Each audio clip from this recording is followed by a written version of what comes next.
7h, 9h, Europe 1 matin. Et puis je vous rappelle, n'oubliez pas, c'est à 8h10, François Bayrou, le Premier ministre, a choisi Europe 1 pour répondre à toutes les questions que l'on se pose dans cette période extrêmement difficile, extrêmement inquiétante aussi sur le plan international. Il sera face donc à Sonia Mabrouk et Laurence Ferrari. Pour l'heure, le Club Culture d'Europe 1 matin, le livre du jour pour commencer, Nicolas Caro.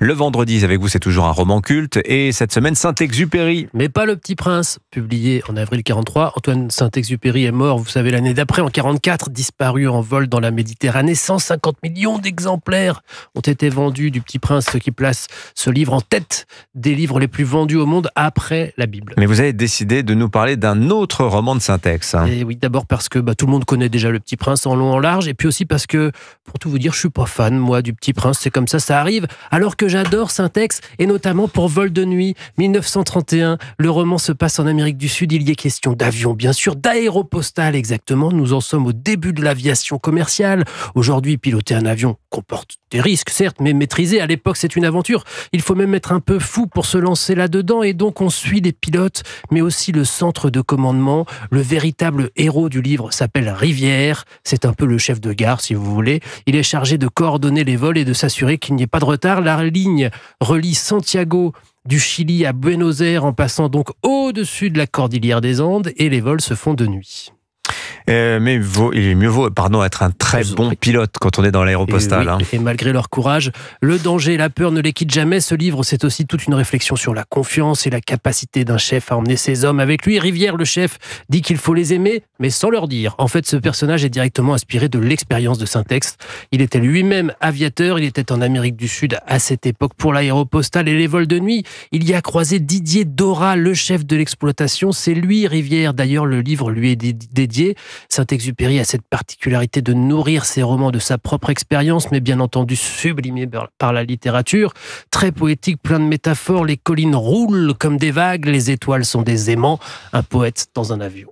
Vol de nuit, donc signé Saint-Exupéry, le conseil littérature de la semaine de Nicolas Caro. La musique à présent, Joe Hume, le nouveau Lady Gaga ce vendredi. Absolument, oui, on peut pas y échapper. C'est l'actualité de cette fin de semaine, le retour très attendu de celle qu'on peut appeler la plus grande diva pop du 21e siècle, Lady Gaga.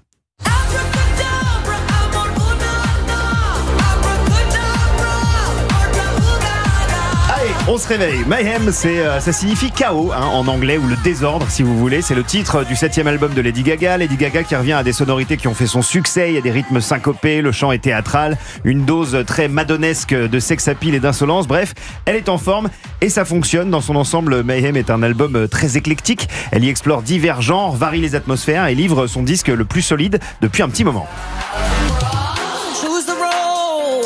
Bon, avis aux amateurs donc de Lady Gaga. Autrement, je vois que vous avez un vinyle à nous montrer et un livre aussi devant vous. Montrez-nous ça. Absolument. S'il vous plaît, Commençons par le livre. Ça s'intitule Darklands du journaliste et éditeur Sylvain Fanet. C'est un bouquin qui raconte comment, au début des années 80, le mouvement New Wave a fait émerger des groupes, vous savez, au look très sombre, gothique, avec des tubes aussi glacés qu'imparables.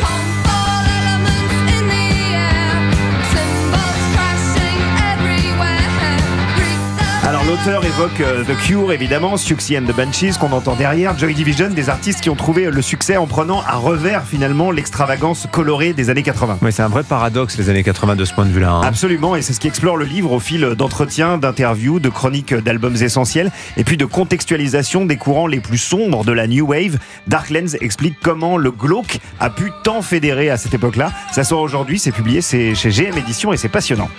Allez, on finit avec un mot sur le disque que vous avez en main. Je reconnais David Bowie, mais c'est pas un album de David Bowie. Absolument pas. En effet, en fin d'année dernière était sorti un livre Under the Influence de Jérôme Soligny, le biographe français de David Bowie. Un livre qui recensait et analysait une sélection d'artistes et de disques qui avaient eu un impact sur David Bowie et sa musique. Et aujourd'hui sort donc ce disque vinyle qui met des notes sur les mots.